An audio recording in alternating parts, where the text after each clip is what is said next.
Ladies and gentlemen, please join me in welcoming to the stage the Honourable Doug Griffiths.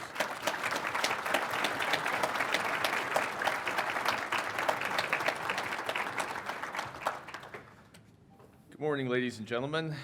I am incredibly honored to be here. This is quite a diverse room with stellar leadership from every avenue of emergency management that you could imagine. I mean, we've got mayors and councillors that I've seen. I've seen a lot over the last 8 months. In fact, I see some familiar faces just from AMDNC this last week. We have emergency responders from one end of the province to the other, from all sorts of different emergency services sectors.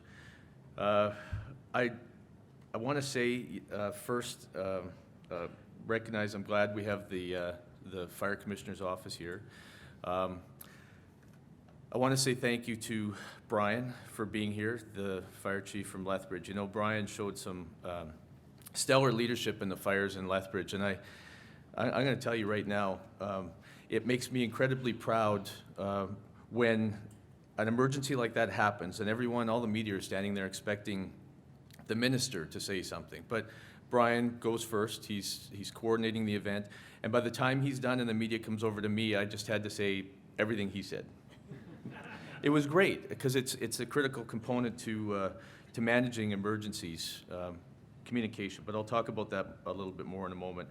I want to also say thank you to Colin and to all of your staff. You know, it's an honor to stand up here with so many people that I consider heroes in their communities and leaders in their communities. And to be able to stand up here and congratulate Colin on such an exceptional job for an exceptional conference. Our emergency management agency are national leaders. In fact, I think we're international leaders. The rest of the world looks to us and the job that we do, and that's because of the leadership of Colin and his team. And I just want to say thank you to you guys for everything that you do. And I have to tell you, I am envious. I am incredibly envious because, you know, in about an hour, I have to be back in the legislature, and I'm going to be hounded and hammered by the opposition. And I'd much rather be here. Not just because I like you guys and they don't like me, but mostly because you are going to have an incredible time at this conference. I've seen the dynamic speakers that you guys are going to have, and I can't believe some of the messages they're delivering because they say the same thing as me. And they're going to talk to you about some of the most important components of emergency management, and I think this is going to be an incredibly valuable use of time, and I'm very glad to hear that the speeches are going to be videotaped, because I'm looking forward to watching them later so I can hear their messages. I'm sorry I can't be here personally. It's a rule that we have to be over in the house, but you guys are really going to enjoy it. And I also want to say hi to my brother-in-law who's sitting in the audience. Stand up.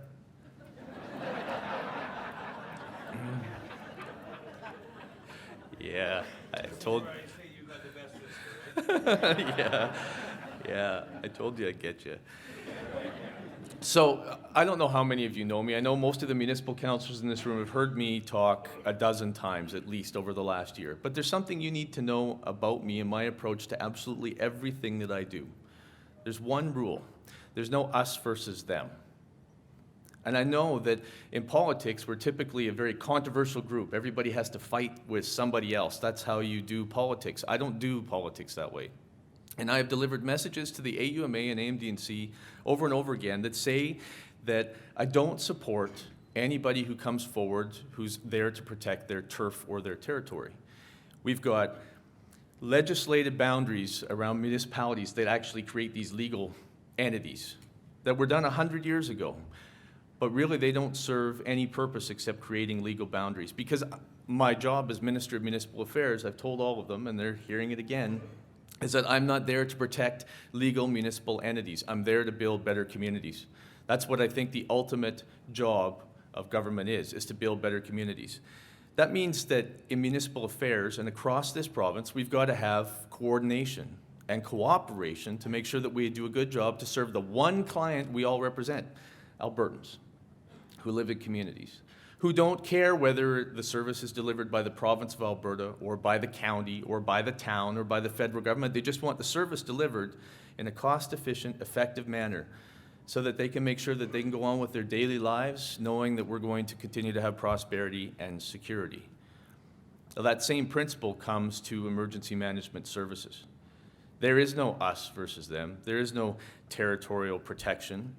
There is no what's good for the firefighters is bad for the paramedics or good for the police or bad for the Canadian forces or there's none of that. If we're going to ensure that Albertans who live in communities are going to be safe and protected, then we've got to have better and stronger communication between every single possible provider of emergency services. Police, fire, paramedics, the Canadian forces, hopefully we don't need to use them because that would be one hell of a big disaster, but those two, municipal councillors. But if we're going to have that coordination, we've got to start, and coordination has to start with communication and building up those relationships, which is why it is so important to have a conference like this that brings people from all different walks of life, all different avenues and groups that provide and coordinate emergency services together in one room to talk about how we can do a better job constantly, consistently. But that doesn't mean we just have to work on communication with each other. And that doesn't just mean it's about buying better radios or having better walkie-talkies so we can talk to each other. We have to listen to each other too and make sure that our services are coordinated. But then again, it's not just communication with each other, it's communication with the public as well. And that again is why I was so proud of the job that Brian did, because, you know, people's insecurities and their fears come when they don't have appropriate information, when they don't know what's going on, and they don't have somebody that stands in front and displays the confidence where they can build up a trust and know that things are being handled. Again, Brian, I want to thank you for that job, because nothing made me prouder than to be able to say everything he said is all that really needs to be said. That's critical, that's important. Now, I'm incredibly proud of the job that we do at the Alberta Management Agency, because, you know, and with Alberta Alert. Alberta Alert, it's an incredible communication tool. It's only going to be as good as those who use it. So we need to make sure that our municipalities access that tool so that we can communicate to Albertans early on so that they're not afraid. But it's an incredible tool. We got a little bit of criticism, is it a year ago, Colin, when we did our second trial, and one word didn't come across very clear, and so there was a lot of criticism. But you know what? We have been recognized by two international awards for Alberta Alert in our communication systems. Not one, 2 international awards. In fact, Colin and several of the staff went to Japan and China. They were invited over to speak about Alberta's Emergency Management Agency and our communication tools and how we manage emergencies, because they recognized Alberta is a global leader. Not Canada. Alberta is a global leader in emergency management and communication. That makes me incredibly proud of the staff that we have and the job that they do. But we have to continuously improve. You know, I wasn't the minister when the fires went through Slave Lake, or went to Slave Lake, but I was there shortly after and got to see and hear a lot of the stories about the challenges that happened at Slave Lake. And there was an exceptional job done there. But I got to hear the comparison between that and the fires that just went through this last summer in Lethbridge, the improvements we made to communications, the improvements we made to coordinating our emergency services and the communications that we extended. For the first time since I've been minister, we had Environment and Sustainable Resource Development officers there helping to fight the fire. It was another provincial agency coordinated and still managed at the local level by Brian. And my understanding is that we made massive improvements over the situation in Slave Lake. Because I'll tell you something, anyone who thinks that they've got the job done and that it's perfect is going to do a disservice to continuous improvement and making sure that we can, we're still the best in the world. As soon as you think you're the leader and you're ahead of everybody else, you stop working and everyone passes right by you. Or as one of my favorite quotes is from Wayne Gretzky. I was a huge Edmonton Oilers fan way back when they would win a game or two. And I remember watching in the 80s, this very, very young Wayne Gretzky was being interviewed. And the Oilers had just won the Stanley Cup the year before. And the interviewer said, so you guys, I mean, you won the Stanley Cup last year. You are incredible. You've got the best skating, the best scoring, the best goaltending, the best defense, and you're doing it again this year. I mean, I remember the interview took place in early December, and the Edmonton Oilers had lost, I think, 3 games out of 20. They were steamrolling over everybody. And the interviewer just looked at Wayne Gretzky and he said, so you guys, again, best scoring, best skating, best defense, best goaltending. You're going to walk all over everybody again and win the Stanley Cup, aren't you? And Wayne Gretzky, remember, I mean, he's just young, right? I think he was 19 years old. Looked down at his shoes or skates and then looked up and said, you know, it's hard to get on top. It's even harder to stay on top. Because as soon as you assume you're on top, you quit working with your team and quit practicing so hard. And so the goal is to always have continuous improvement to make sure you're doing the best job possible to serve Albertans. And you know that leadership doesn't just come at the provincial level. I was out in special areas. I don't know how many of you know exactly where special areas is. It's over on the east side of the province.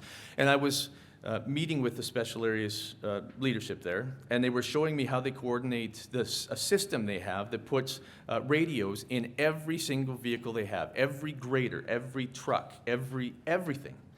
And they put it up on the map, and it was a computer-generated map, and so you could watch where they were moving and when they were stopped and what they were doing. And some people, I guess, had given some criticism and said, well, that's kind of expensive, and what do you really need to do to track everybody like that?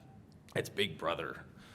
But you know what? They had, just last year, one of the graders broke down.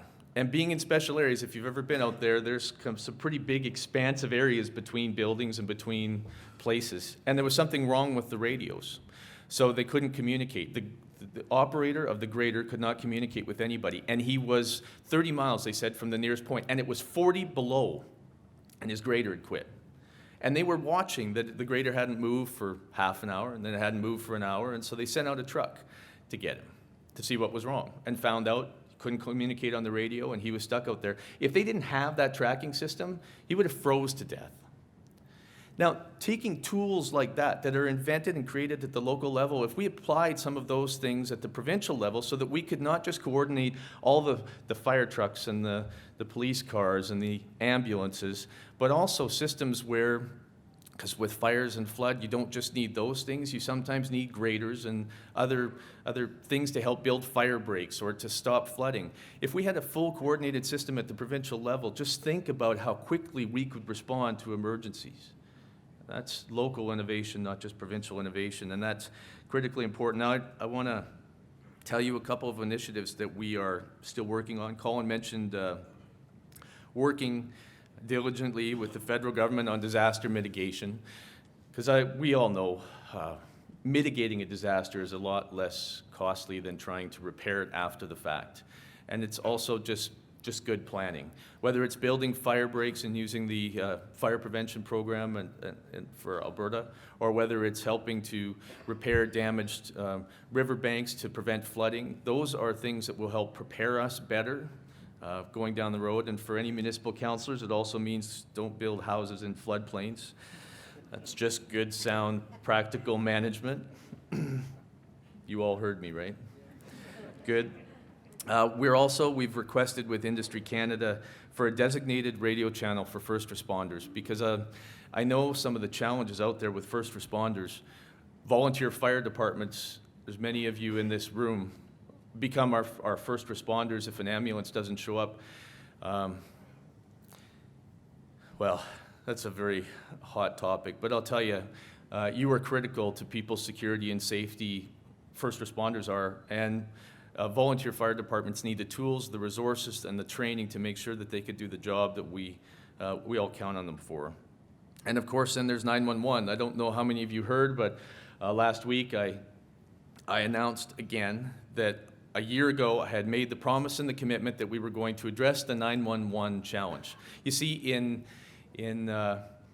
Alberta, actually in every jurisdiction in Canada, there is a 911 fee put on landlines.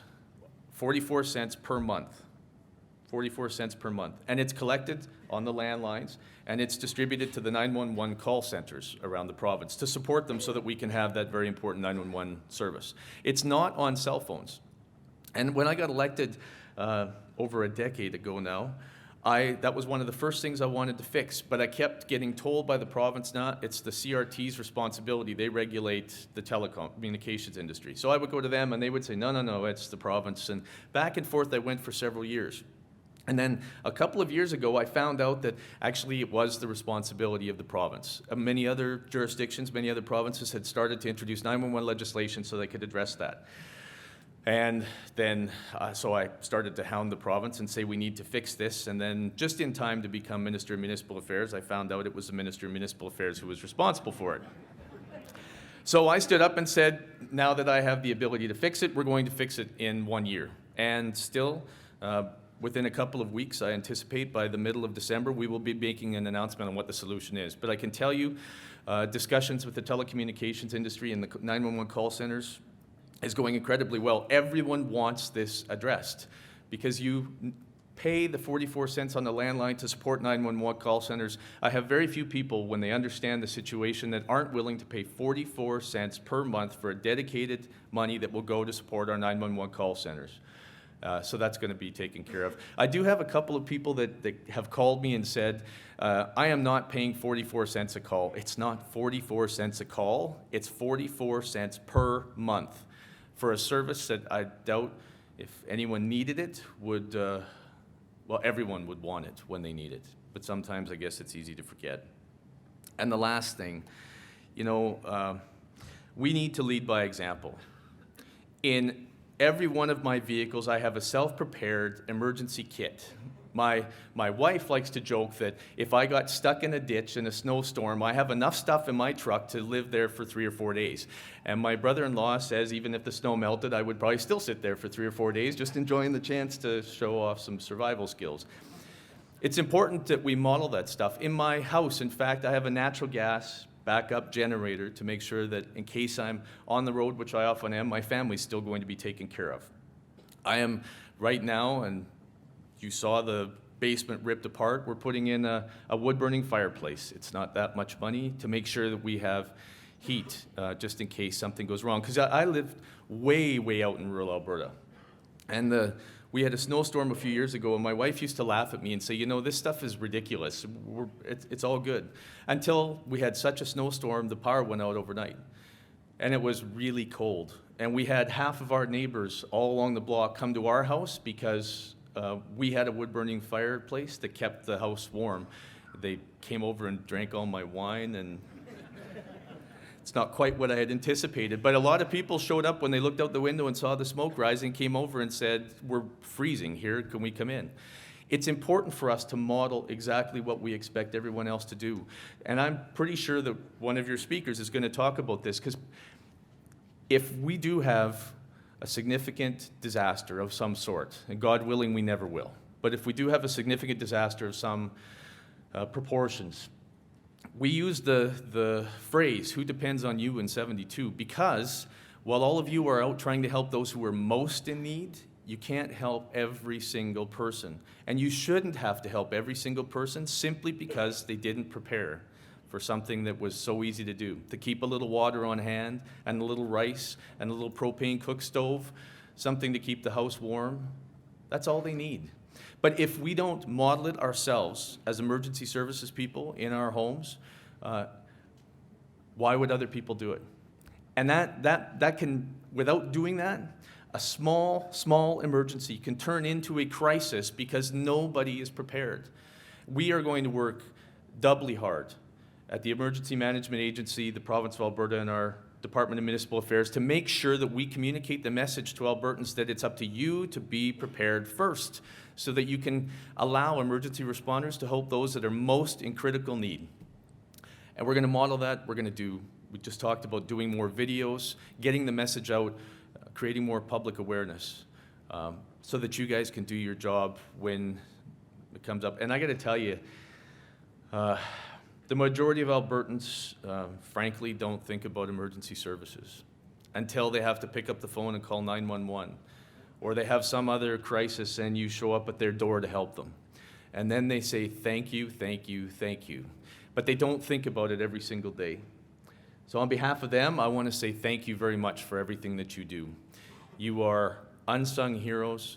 You are the backbone of security for this province, for our communities, and for our households. And though most people, and thankfully most people won't have to have you at their front door, we all thank you for being there if we do need you. Enjoy the conference, and we'll see you soon.